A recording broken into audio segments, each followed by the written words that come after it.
Hello, everyone. I hope everybody's having an awesome day. My name is Kristen Adams, and today we're going to be going over recruiting. I am a wife and a mama to four girls. I've been in network marketing for about 8 years, and I have spent the majority of that time in health and wellness. I've created $1 million income at my previous project and just came over to Bella Vita here in the last 90 days and has been recognized as one of the top recruiters already, which is so exciting. And when Randy asked me to talk about recruiting, I was like, yes, absolutely. It's one of my favorite topics. I think recruiting is something that you can do well, and it will pay you well, or you can recruit a lot of people and not necessarily get them going and get them well and not have as much of an impact in your business as you would hope. I have led people who have recruited hundreds of people, but never been able to create a six-figure income because they didn't sponsor, they just recruited. So I'm going to go over a little bit about the difference and some of the tips and tricks that I do, and hopefully help you guys up your recruiting game after this. So the first thing I always like to start with is do not berate your friends and family members. Instead, we really want to find our target niche market. And this has become more and more popular with things like TikTok and Instagram, where people are really trying to niche down. But it is one of the reasons that direct selling gets such a bad rap, is because many times the members, the reps, the ambassadors, the business owners, whatever you want to call them, use hype and deception to lure in new recruits. I think we're seeing that right now with a certain couple companies that are using these tactics, and that just impacts the whole industry. And we as Bella Vita want to set ourselves apart and create something different, right? So this leads many people to believe that MLM companies themselves encourage this behavior when it really isn't the truth. It's just certain individuals that give people a bad rap. And so we want to make sure that we as legitimate MLM business owners, we're honest when we're talking about our opportunity with our potential customers, our potential recruits, and that we're going to be showing that enthusiasticness for our products and our business, and not going to like just constantly asking our families and friends to join our team, right? So here's another part of this, is that we don't want to look at everyone like they are our prey. So in one company, I had a mentor tell me that you're the hunter and every person you talk to is a deer, right? And you are just trying to bag as many of them as possible. Y'all, that is so yucky. I did recruit 350 people at that company, and it's not my previous project, so you'd have to really know my story to know what company that was. But I didn't like that at all. And so I started talking to my team about being farmers and cultivating relationships and growing those business minds. Instead of being a hunter, be a farmer. You're going to have more success if you're identifying your target market. So while you're cultivating and farming, you're looking and you're fertilizing the right kind of people. You want to think of people who are positive minded. You want to think of people who are abundance mindset. You want to look for people who have faith in a higher power, because a lot of times those people are hopeful, right? You want to look for people who nurture relationships, who are hard workers, right? We want to look for people who are self-motivated. They're posting photos of, arts and crafts projects they're doing around their homes, or DIYs, or gardening themselves. Like, you want to see people who are taking zero to hero, making things out of nothing. Those are the kind of people that I look for, because they're the ones that are going to create fertile ground to grow their own businesses. And then this is something that I always say is, look for people when you're in health and wellness that are also interested in health and wellness. If they're posting every other day about their Monsters or their energy drinks or their McDonald's, I mean, they might need our products, but they're probably going to be more of a customer, because they're going to have to do a lifestyle shift first before they're going to be successful at building this business. So again, we really want to be good about weeding out who are our target market for business prospects and who would be good customers. We want to make an effort to share our products and our business plan every day, different mediums that you can use. And yes, in person is still always a good way to recruit. I talk about this with your posting. Now we have some TikTokers on here, and I know, like, my team, we've got some people who are really interested in that, and we want to niche down and probably keep it more product focused. But when you're talking about Facebook and Instagram, I like to bring the business side into my posting, often. Now, every time you post about your products, you are telling your market, your network, that you are open for customers. Every time you talk about the business, you are telling them that you are open for prospects and mentoring. Now, people really don't care what my paycheck is. They don't care. They don't care that I've made $1 million unless they want to make $1 million. But those people are very far and few between. What people want to see is that I help mentor other people. They want to see who in my network has been successful. They want to see which people I'm mentoring. Now, if you are like me and you just came from another company, you can't talk about the people who are with you. You got to find people outside of that group that you can talk about so that they can see that you're successful in helping people win in this business, because then they're going to say, well, I don't want to be like her. I don't want to do this 100%. I don't want to go all in. I don't want to be, a top leader, but I do want to make an extra $500 to cover my gas and my groceries this month. So you have to show both sides of that. Does that make sense? And if you're not a top earner, talk about, and you're the one making the $500 extra a month, that's awesome.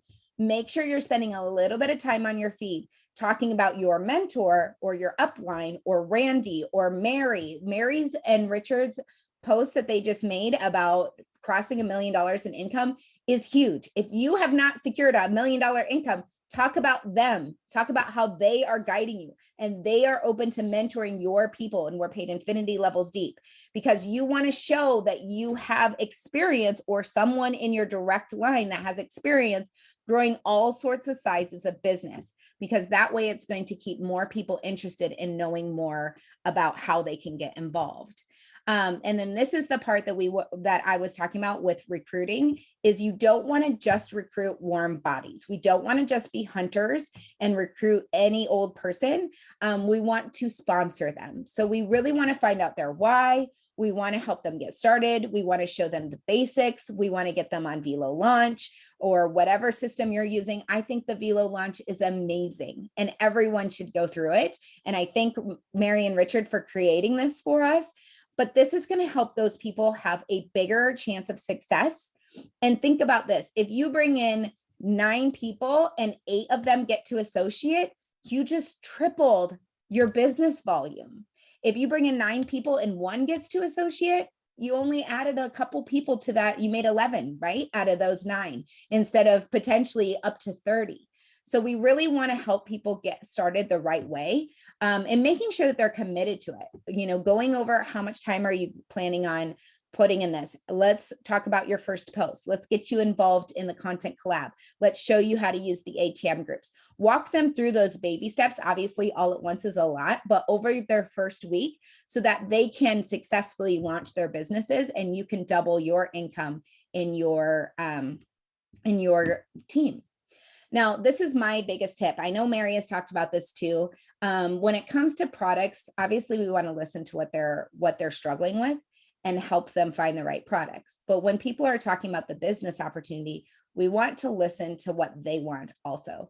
It's very easy to see someone and say, oh my gosh, they're so well connected. I know exactly who they are. They're going to be that next rock star on my team. But maybe that's not for them. And so you can turn someone off real quick by talking like that they're going to go from 0 to 60, right? That they're going to be your first rock star and all this stuff. That's a lot of pressure to put on somebody. So instead, listen to what they want. They may just want to do this while they're sitting at the pool with their kids for an hour a day in the summer. And we have to be okay with what their path is. Of course, we can always drop little nuggets about like how they could grow and coach them and grow them into more, but let them tell you what they want out of this and then help them achieve that. If you can help them achieve the little things, you're going to help them achieve the big things. And a lot of times I try to figure out exactly what they want to do with this business, what they want to achieve, what their why is. Maybe it's having the income to take someone to their family to Disney World. Maybe it's creating enough income that they don't have to worry about rising gas prices or rising grocery prices. Maybe it's to pay off their mortgage, whatever it is. I try to find that out before I sign them up, because then I have a clear path on launching them when they say, oh, I'm too busy to start the Velo launch, or, oh, I'm too busy to watch this recording, or, oh, I'm too busy to get on OSnap, or whatever their excuses are. I already know what that why is before I sign them up. Does that make sense? So it's easier for me to get them going. And while I'm recruiting them, they feel heard and they feel safe telling me what they want out of this business, and they're more likely to sign up and not do the whole, like, I'm going to join on Friday. Friday comes, oh, something happened, I'm going to join next Friday, something. Do you know what I mean? If they share that why with you before you give them the link to sign up, they're more likely to sign up because now they've almost made a contract with you saying, this is what I want to achieve. You said, yes, I can help you do that. That's like a verbal contract between them. And then like just mentally, when you talk about psychology, they're more likely to do what they promised because they've already entered that contract with you verbally, either via voice message or text message or whatever. And this is getting into a little bit of the psychology of selling. And if you want more books on this, I have a bunch that I've listened to. There is something about it, especially if you've ever been to a car dealership and you've already kind of committed to a type of car, you're more likely to walk out with that car. And used car salesmen know this. So think about yourself, not in the sense of being a used car salesman, but think of some of the tactics they use when they're trying to sell a car. When you're recruiting, if you get someone to commit to something like committing to making $500 extra a month to help with groceries and gas, and that would really help your husband, take some stress off the family, they're more likely to finish the deal with you and sign up. You just got to hold your end of the deal and make sure that they achieve that by helping them launch their business. So I talk about the 7 steps of recruiting as a process. It's not a, here's my link and join. This is a work through process. Now, it's not always linear. Sometimes you go back and forth. If you've ever seen the Friends episode where she's shouting out the numbers, you know it doesn't have to be a linear process. And if you don't get that reference with the 7, go watch that episode of Friends. You will giggle. So first, you want to pique their interest. Piquing their interest is a lot like your Facebook post. If you're not telling people that you have a business, and you're only talking about the products, they're going to find someone who talks about the business to join. So make sure you're piquing their interest, that you are open for business, that you're not just looking for customers, that you have mentored other people, or if you haven't yet mentored other people, talk about how your mentor is teaching you or mentoring you how to lead others. So sprinkle that in. Sprinkle in how you used your Velo cash to buy product for free, right? Now that we have those awesome VSTs, talk about how your commission on Friday filled up your tank of gas. Talk about how it paid for your kids' baseball camp, whatever it is, sprinkle that in at least, I would say, once or twice a week. Number 2, when you have someone who's been piqued, they're interested, whether you ask them the question or whether they messaged you, you're going to want to share a tool. A tool is literally anything that tells about the company without your verbal words, without you typing it or without you saying it. A tool can be as simple as, hey, let me add you into the Live Amplified group and tag you in a post about how we make money in 5 minutes. My mentor, Randy Schmidt, made this video. It's awesome. Let me add you and tag you.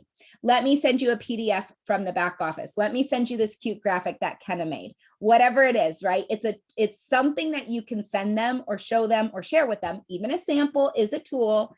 These are my favorite tools to put in people's hands, especially when I'm in person. But the tool is something that's not you. Okay. Next, you want to follow up. So after you've shared with them something about Vela Vita, I like my famous question is always, what did you like best? Because if you ask, what did you like best? What are the odds that they're going to say, I hated it all? Like very, very slim, right? And again, we're trying to cultivate and grow our avatar or our ideal person as a positive minded person anyways. So our follow-up needs to be super simple. What did you like best? Open-ended. Let them share with you what you liked. Then I always ask this question and it works really well for me. So I think it will work well for you. That's awesome. I love that too, whatever it is, right? And then your next goal is to connect them with a sponsor, mentor, or upline. But sometimes people are ready to buy. So I usually ask the question, are you ready to sign up, or what other questions do you have? And sometimes people will say, I'm ready to sign up. And a lot of times I'm like, that's awesome. Let me get you connected to our group. Let's get you in. Let's get you going, right? But if they have questions, then I'm like, oh, that's a great question. You know who we need to ask? And I see Nikki on here. We need to ask my friend Nikki. She's an expert at that. Now, I don't say upline, I don't say sponsor, I don't say mentor, because that freaks a lot of people out unless they're in the business. And then if they're in the business, I will use those terms, like if they're another top leader. But if they're just a regular person that's just dabbling in this, or they're new into network marketing, I always say, let me connect you with my friend so-and-so. They're an expert. They can definitely answer that question. Then I connect them with that person either on Facebook Messenger, text message, schedule a Zoom, whatever that looks like. And I ask the question for the person when I connect. I also edify. So I know Michelle here, so I'm going to use Michelle as an example. Let's say I have a friend who is interested in the products and the business, but they've never done this before and they just want to make $500 a month. So I might make it very simple and I might say, hey, Nikki, I see Nikki's name. Hey, Nikki, this is my friend, Michelle. Michelle, this is Nikki. I want to introduce the two of you. Nikki, Michelle has been a top earner on my team. She's been with me in a couple different projects. She's amazing at this business. She just got started in Bella Vita. And Nikki had this question about what launching your business looks like. Michelle, would you mind sharing what it was like when you launched your business?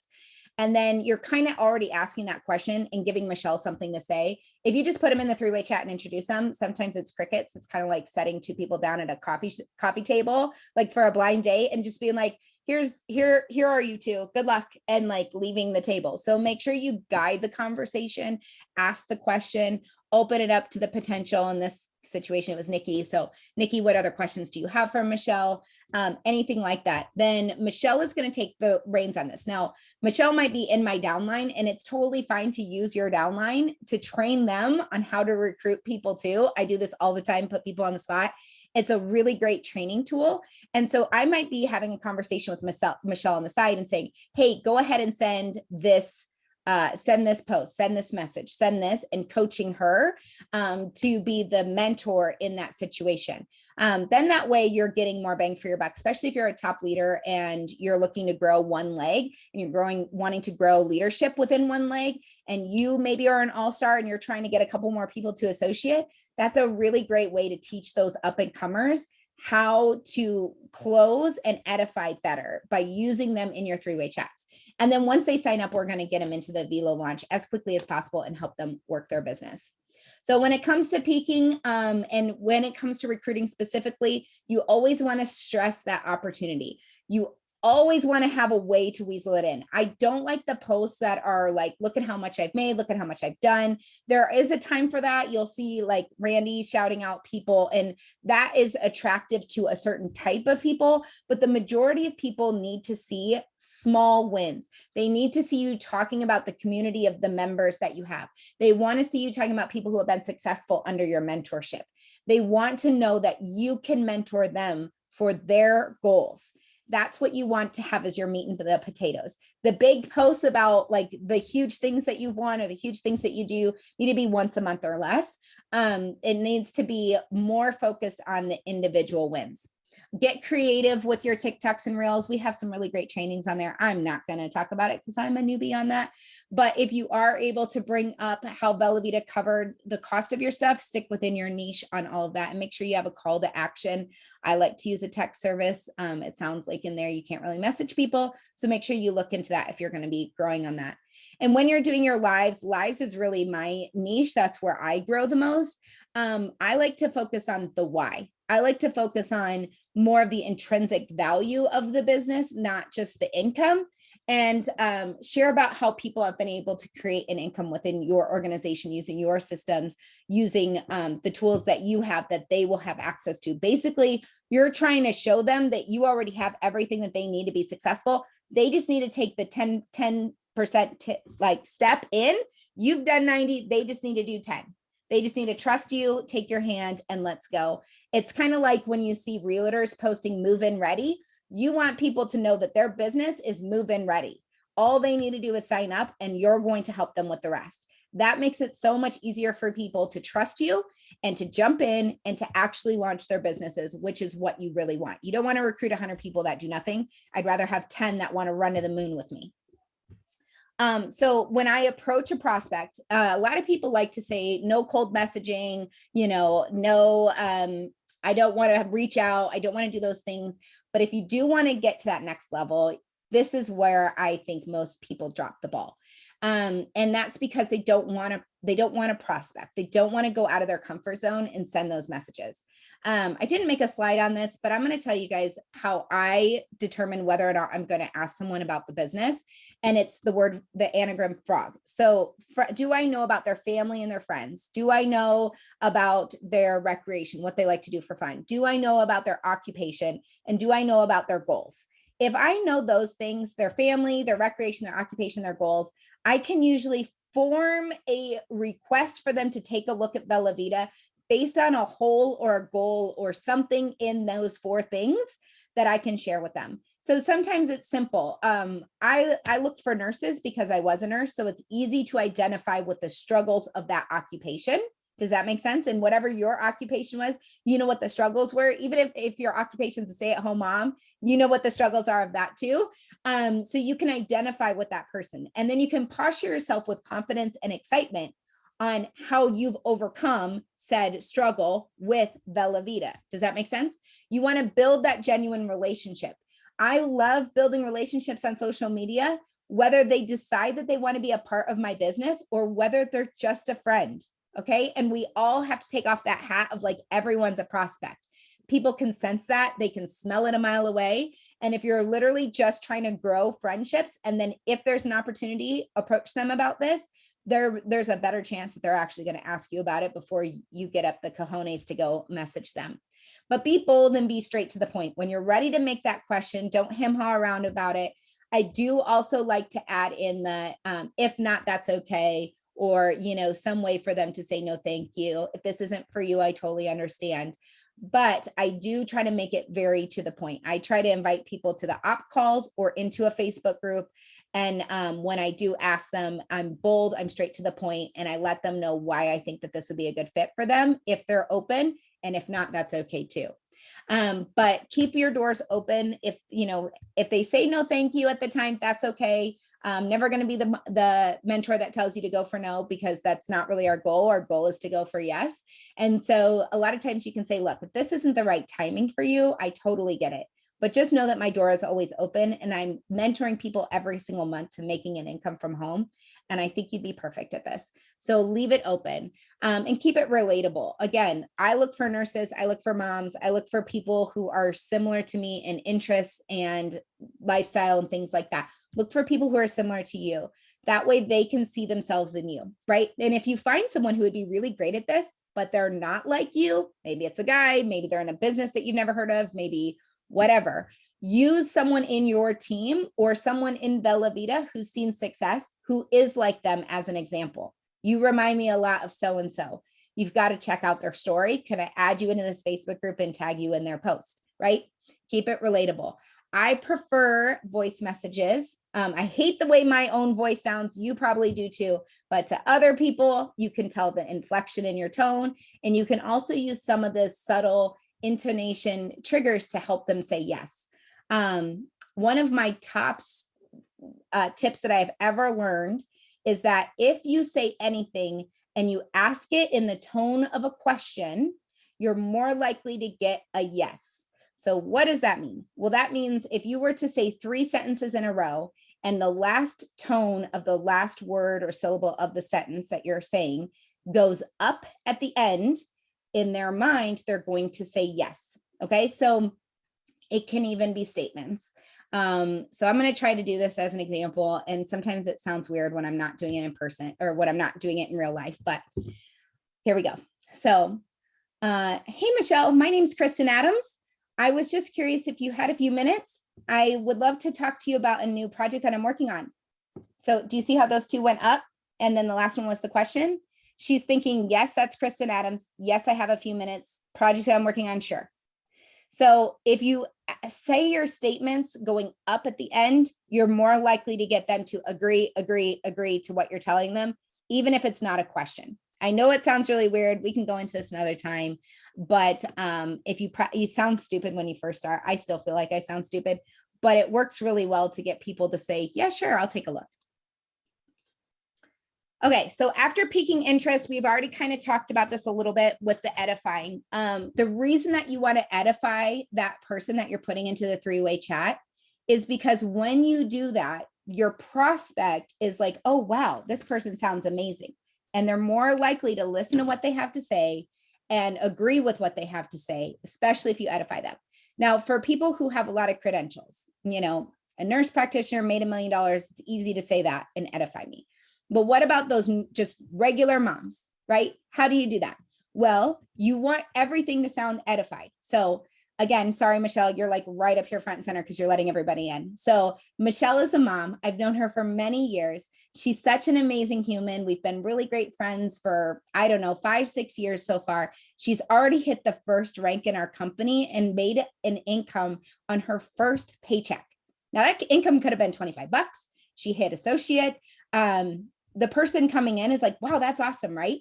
So you don't have to be some big, huge superstar, rock star, Randy Schmidt to be able to be edified. You can edify anyone by just saying a few accomplishments that they've achieved. Maybe they haven't hit associate. Maybe you say she's helped many customers find the best products, and I know she can help you too, right? Again, edified. Then you want to invite to whatever tool you like to invite them to. Again, our Facebook groups, our presentations that we have, sharing in launch parties, launch Zooms, all that kind of stuff. And then use the third-party tools that you find in the Velo app and in all the crazy, amazing social media stuff that we have in our groups, thanks to Randy and the team. Okay, so just some quick do's and don'ts, and then we will open it up for questions. So you should be engaging and connecting in your posts and in your stories. I can't tell you how many people I see let their stories run out. Do your best to always post a couple stories in the morning and a couple stories at night. Why? Because if you keep your stories running and you never let them lag, Facebook is more likely to put your stories towards the front of people's scroll, and you want to be at the front of their scroll. I like to use polls, clickables, even just like the laughing thing, anything that lets them engage. And yes, if you put it on this side of your phone, most people swipe obviously right here. So if you put anything that's engageable, put it on this side. And even if they accidentally hit it, you still have a point of contact to be like, hey, were you really interested? Or are you just being a cheerleader? And then that way it gives them a chance to interact. It boosts your stories. I get annoyed when people do it because I know that they're putting it there because I'm going to click on it and then I'll just send them a quick message in there. It boosts their algorithm and I'll just say boosting your algorithm today, haha, and move on, right? Be authentic and genuine. No one wants to be sold to. They want to see the real you. Vulnerability sells so much more than always being that perfectly coiffed person. In fact, I was on a coaching call last night where there's a girl at another company, bless her heart. She used to be on my team and she has like a photographer that photo shoots her every 2 weeks. And that's all she posts. So she looks camera ready every single post. And I was talking to girls and she looks gorgeous and beautiful and she's going to attract people because of that. But I was like, how many of you guys really think people want to be like that and be camera ready all the time and have a photographer once a week or twice a week just to like look great? And most people aren't like that. So just be authentic and genuine to you. You're going to attract people just like you. Always check out someone's page before reaching out to them. Even if you're in conversation with them and you go back and forth on Messenger, just double check because you never know when someone's dog died or their kids are all sick or whatever. I always like to look there because people are very open a lot of times about tragedy. And even if it's just they caught the GI flu, it'll be in their stories. And that's not the time to invite them to take a look at a 30-minute Zoom, right? When they're stuck cleaning up sick kids. And then continue to interact and build a relationship, even if they say not right now, because I can't tell you how many people have told me not right now that end up on my team 6 months later, a year later. You always want to keep that door open. And then just for a few quick don'ts, I don't see this very much in this company, which is awesome. You guys have amazing training, but I always like to bring them up when I talk about recruiting because we don't want to be that group that people are like, ooh, right? So don't be desperate. We've been seeing a lot of that lately in network marketing with people that are switching companies and getting into inboxes and talking trash about companies and stuff like that. Please don't be that person. If you left a different opportunity, just stay in the positivity. Thank the company for the opportunity. Just say that you found something new that you needed. We want to stay out of the desperation zone because when you're in scarcity or desperate mindset, you're going to bring scarcity and desperation to you. Stay in abundance, stay in positivity, and you're going to bring way better people into your life. And it's just going to be much more quality. Don't send copy paste hey girl messages. There's lots of great scripting in the OSNAP group. I love it. Take it, rewrite it for that person. Each message should be individual to them. And I do say, hey, whatever, a lot of times, but I try really hard not to on first message to anyone because of that stigma of the hey girl. So just be mindful of what you say, even in voice messages, because there are some trigger words to some of us who have been in the industry for a while or on Facebook for a while. Don't be the expert. Let your friend, your mentor, your sponsor, your downline, your upline be the expert for you. Then that way people who partner with you don't expect to be the expert either. They're more likely to jump in and run if they think that they can come to you for the answers, just like you went to your friend. Don't get emotionally attached to the outcome. There's so many times I have people who are like, if this one person would just join me, my business would take off. And they're missing this other person who would be amazing. So keep your window open. People are brought into your business for a time, for a season, sometimes forever. And just keep thinking that that next person is being led to you and you're being led to them. And then also don't cold message. I'm not a fan of cold messaging. I've gotten them too. Many of you know that I left my business and then took a month to figure out where I wanted to go. And the amount of cold messages I got were disgusting. And I didn't join any of them. And people usually don't join cold messages. So just keep that in mind. Build the relationship first. I saw a question about the frog, family and friends. They don't have kids or whatever. I always ask about their friend group, what they do. Recreation, what do you guys do in the summer? What vacations do you have planned? Occupation, pretty obvious, right? And then goals. Where do you want to go? If you could go anywhere in the world, where would you want to travel to? Things like that, just so that you have something to kind of build off of. I'm going to take the mute all off and let you guys ask questions. Allow participants. Okay. So anybody have any questions for me? You can unmute or drop them in the chat. The recording will be in OSNAP if you want to go through it again. Sorry, I didn't want to take up everybody's morning going into too much detail, but I talk fast too.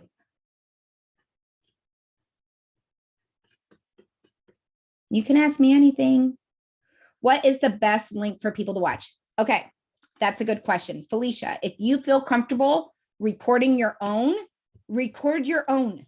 Because even though it's you sharing your why you chose this company, it's still a tool because you're not sharing it in that moment. So I have a quick video, I think it's like 3 to 5 minutes on my YouTube, that is why Vela Vita in my perspective. There's also a really good why Vela Vita from Mary. I know Randy's made one. Maybe your mentor, your sponsor has made one. If you don't feel comfortable recording your own, ask your closest all-star to record a 3 to 5 minute why Vela Vita. And then when they want to know more, you're connecting them to that person to do the 3-way chat. They're already edified because they just watched their video. So that's a really great tool.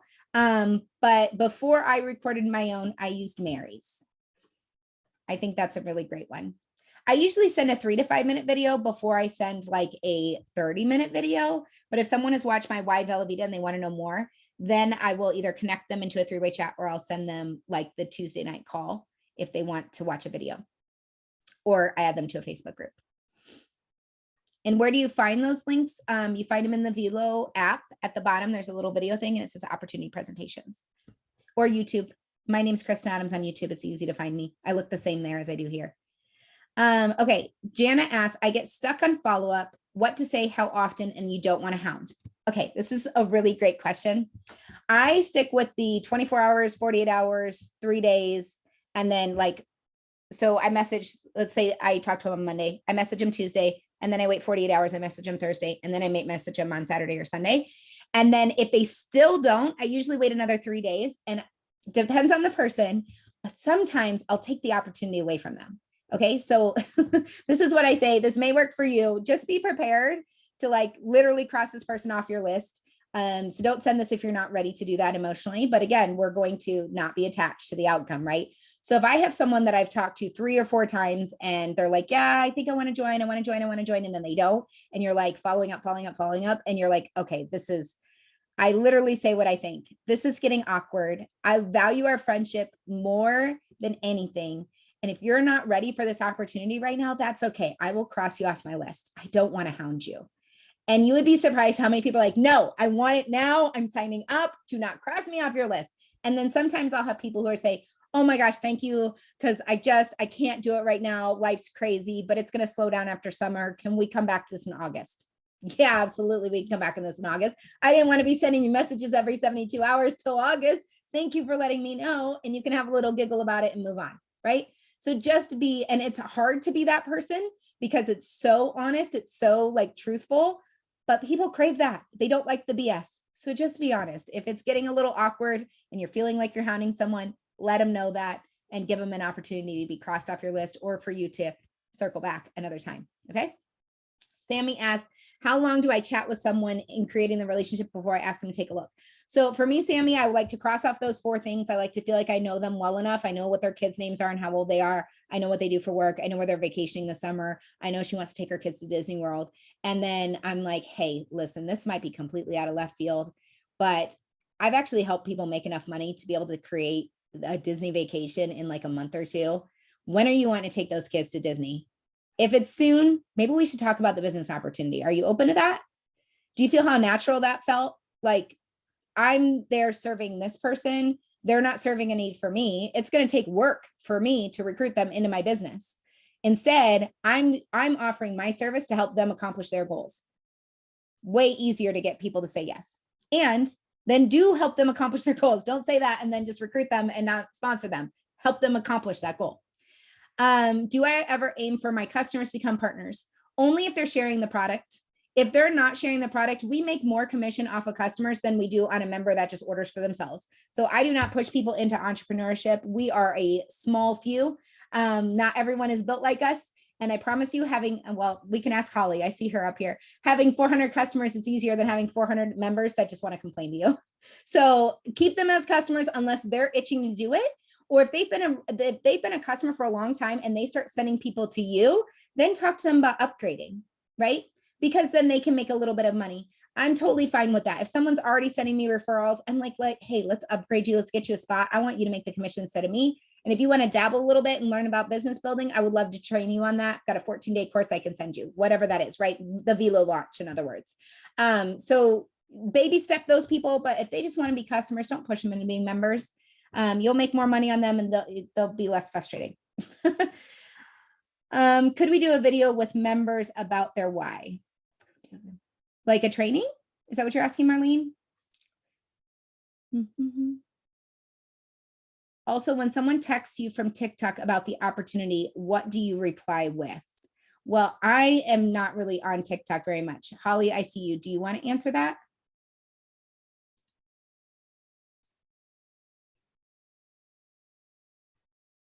So as far as like people coming off of TikTok, I normally would just try to funnel them into our groups that we have for, the opportunity. And then just follow up with them that way. So it's really hard to get into contact with people on TikTok because they're going to have to text you or they're going to have to come over to your social media because you can't really message them on TikTok. So your first plan of attack is just getting them off of TikTok through your phone number, or everybody should set their Facebook. Like you can use like a link at the top of your Facebook and you can have that be whatever. Like mine's Hey Holly Lynn. So like that's how people can find me all over social media is through Hey Holly Lynn. Mm-hmm. So just make it really easy for people to find you. Awesome. Thank you for that. Mm-hmm. And then you just treat them like any other recruit. You don't treat them any different. Fabulous. Love it. So Jana asks, if you see someone posting that they have struggles that one of our products can help with, do you suggest interacting on their post or in their feed or messaging them? I do. So because of my ARNP background, it's really easy for me to do that. If you're not a nurse or in healthcare at all, I would suggest connecting with someone in your sponsorship that has a healthcare background or is a health coach or something else, and using them as your roundabout way to offer some information. Okay. So we've all heard about the mom groups where people will be like, hey, I just put my baby in a regular car seat. That's fine. Right. And then the mom groups are like freaking out. Right. it's literally like offering advice sometimes to people that they didn't ask for it, you know, and it's like a trigger thing for some people. So the way that we get around it is you say, hey, I have a friend who's a health coach, and she introduced me to these snaps that also help me with XYZ. Maybe they can help you too. I'd love to connect you with her. That way you're using that roundabout. You're not offering the advice, but you're using your friend who shared it with you and it helped you, or it helped a friend of yours with that same problem. And are they open to learning more about it?